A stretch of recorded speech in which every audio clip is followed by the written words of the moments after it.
What a year it has been for the gaming handheld community. I am only a year into this whole journey and it has been so incredible. Honestly, it feels like the handheld scene is just beginning.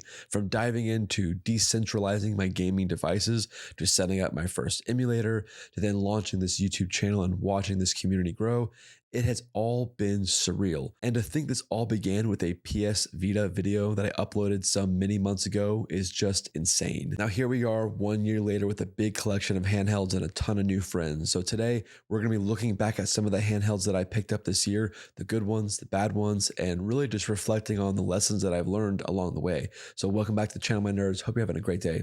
Let's get into it. Okay, so the first reflection I have here in my little journal is, why do I decentralize my technology? So that has been a big theme and core message of this channel, is really leaning into minimalism, despite the gaming scene really inviting users to becoming just consumption dopamine monsters.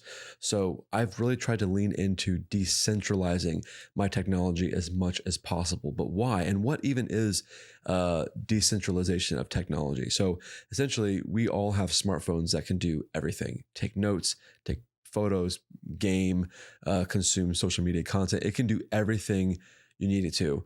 But really, I've found more enjoyment in those subtasks when I remove them from one central location. So, for instance, leaning into journaling in a physical notebook versus on my phone, or into separating my gaming devices. So, for instance, my Steam Deck can literally do everything that this little trim UI brick can do, but then there's no real value in this at all, because if I do everything here, then there's no value in a form factor that honestly provides more nostalgia for like a Game Boy Advance game.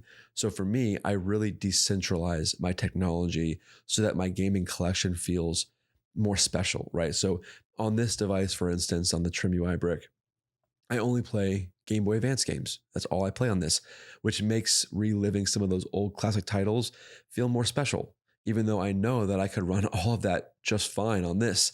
But I really want the Steam Deck to just be my Steam gaming device. So I separate them so that there's value in each of these. Also, it makes having it like a daily driver more interesting, right? So maybe on Mondays, I'll bring this with me. And maybe on Tuesdays, I'll bring my PS Vita. I'm getting a different experience with each device, which creates unique memories with each device.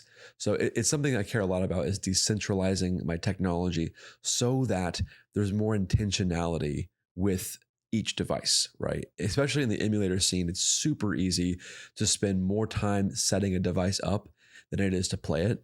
So knowing that when I get a new device, I need to assign a function to it, right? So when I got the Trim UI brick, this became simply a Game Boy Advance driver, and that's all it should do for me, right? You can decide whatever you want to do, but for me, all this can do is my own rule set, my own restrictions is Game Boy Advance games.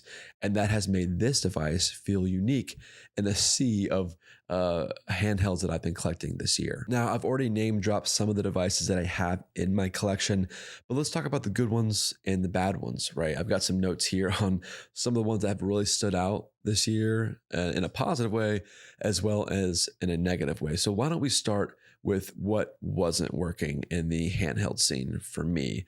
All right, so for me, I'm sure many of you are aware, and if not, I'll catch you up. The Miu Flip V2 was a device that I was super excited for. I was so stoked to get it. I thought the form factor was amazing. I love clamshell design, so I'm a target audience for that device. And I love the idea of having two joysticks, because then that opened up possibilities of playing more PS1 titles, which was also a fun concept to me. However, when I got the device, I was probably like under a week into owning it when the hinge literally cracked, which sucked. I put out a whole video about it, but I was very disappointed because I was so hyped up for it. And it honestly, it kind of ruined my trust in the clamshell emulation scene, right? There's obviously the Ain Thor, which is out now, and there's been some minor reports on some concerns on some of the seam functions, right? I'm a little bit traumatized still from the Miu Flip 2 to really go all in on an emulator right now.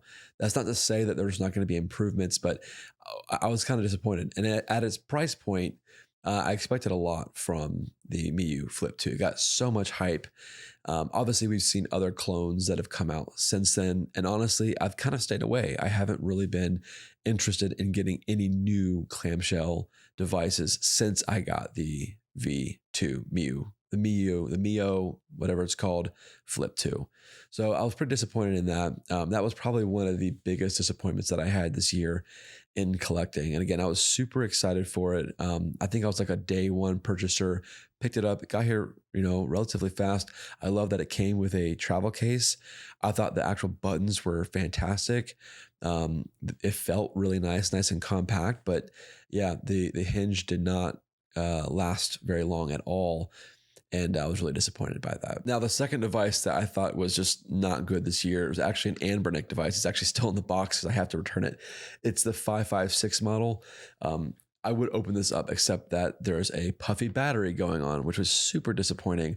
I had this for probably less than a month, and all of a sudden the shell began to expand. And I was like, is there something going on wrong? I thought maybe it was like a loose screw, but over the next like couple of weeks, it just got so puffy that I'm actually afraid to open the box, and I need to actually return this.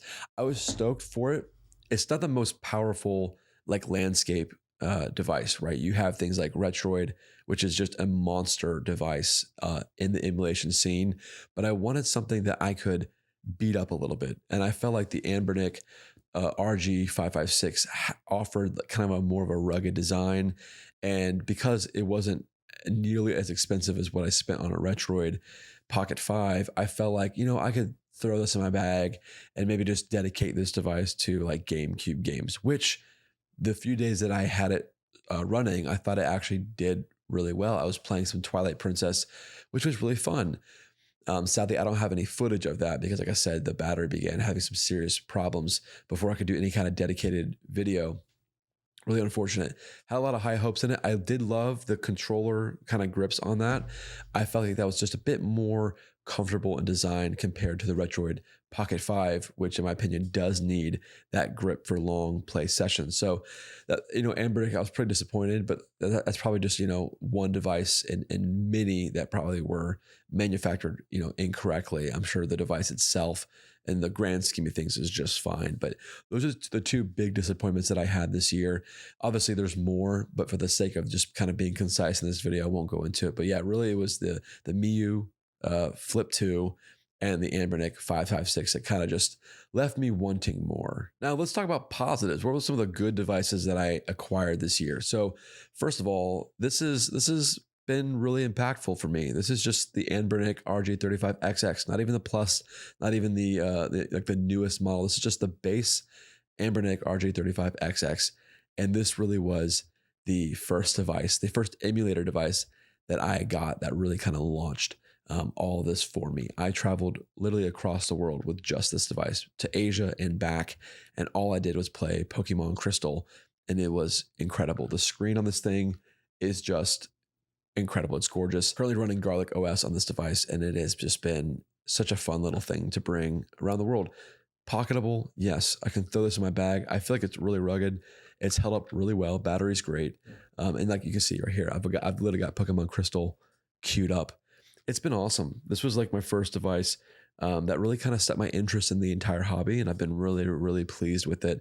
I put out a whole video of literally playing nothing but this device for 30 days and what that did to my brain and some of the overstimulated tendencies that I found myself in during that time, and kind of limiting myself to just one device really did help kind of reset some of the doom scrolling tendencies, which was, really good for me at that time. So I spent roughly 30 days literally traveling across the world with nothing but that device. And it was awesome. It was really awesome. And it actually restoked the flame and the passion I had for gaming this whole time, and remembering why simple games are actually beautiful. So I put a whole video out. Go check it out. The link is in the description. Now, the second device that really just blew my mind this year and adding it to my collection was my PS Vita.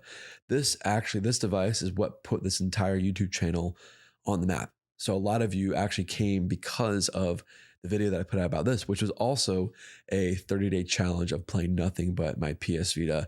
And this was just incredible. I got it modded, and I basically spent like over 2 months playing nothing but my PS Vita, and more specifically, nothing but one game, which was Persona 4 Golden. I put out a whole video about it, tracking my entire experience, again, with the intention of trying to decentralize tech. And remove some of the doom scrolling tendencies. And this device was incredible. I spent most of my life cycle with this device literally living overseas. And so I had this in coffee shops. I had it while traveling on my Vespa. A lot of cool times with this device. But really, it was the PS Vita and the Ambernick that really just kind of drew me into the whole emulation scene and the emulator scene, and kind of launched my whole collection of handhelds. And really, the channel itself was really because of those two devices. And if you're watching this, I would really recommend you check out those videos and kind of embrace the minimalist approach to gaming. Choose one handheld or one game for 30 days and just lock yourself into just playing that game, and watch how your enjoyment of the hobby just generally increases, right? I think the abundance, the over abundance of choice sometimes creates the choice paralysis. And then we leave ourselves feeling dissatisfied. And then we blame the gaming industry. In reality, it's probably because we've got too many options. So limit yourself to one and see how that actually improves your experience of gaming. So what's next for myself, this channel, and just my collection of handhelds? Well, it's a great question. I'm so glad you asked. For me, I have some goals that I want to hit. And if you made it this far in this video, really appreciate you sticking around. The goal I have is to hit 10,000 subs by the end of the annual year. That's my personal goal, is to hit that. I also want to acquire some new handhelds while also sunsetting and giving away or selling some of the other devices. I've got to a point now where my backlog of actual handhelds is becoming too much to store in my drawers here behind me. And so now's the time to start sunsetting and actually, giving them away or selling the devices that I just don't spend enough time with, so I can leave room for other devices like maybe like an AIM Thor, for instance. I don't think I need a ton of devices. And I've gotten to the point now where I think I'm like 15 plus devices deep right now. And I think it's time to start, really kind of weaning down my total collection. So as a content creator, what's next really is just trying to grow this channel and grow this community and continue to cover amazing handhelds that I've been collecting and the new ones that are coming out, while also calling this audience to embracing just tech minimalism and decentralization as much as possible to preserve the passion of gaming. That's really what the core message of this video and of my channel really is how do we preserve the beauty of gaming when abundance is shoved everywhere and even into just every device, right? I have so many devices that aren't even gaming devices that can actually game. And that just kind of needs to be, there needs to be some boundaries with how I'm using technology. Also, I mentioned kind of giving away different devices. If you're interested in winning free stuff, I have a newsletter, and every single month I do a giveaway. If you want to be automatically enrolled in a free giveaway, all you have to do is sign up for my newsletter, which is also for free. And I include tons of content, behind the scene discussions about gaming and life. It means a lot to me if you sign up for it. And I do a couple different giveaways. Sometimes I do devices, and sometimes I buy games off of people's Steam wish list as a way to say thank you. So go check out the newsletter. The link is in the description. It would mean so much to me. Now, if you're interested in seeing my entire backlog of handheld devices, you should check out the video that's somewhere right here, in one of these corners, or maybe it's right here, where I do an entire tour of all of the devices that I own. I think you'll love it. Thanks for watching, nerds. I hope you have a great day, and I'll see you all in the next one.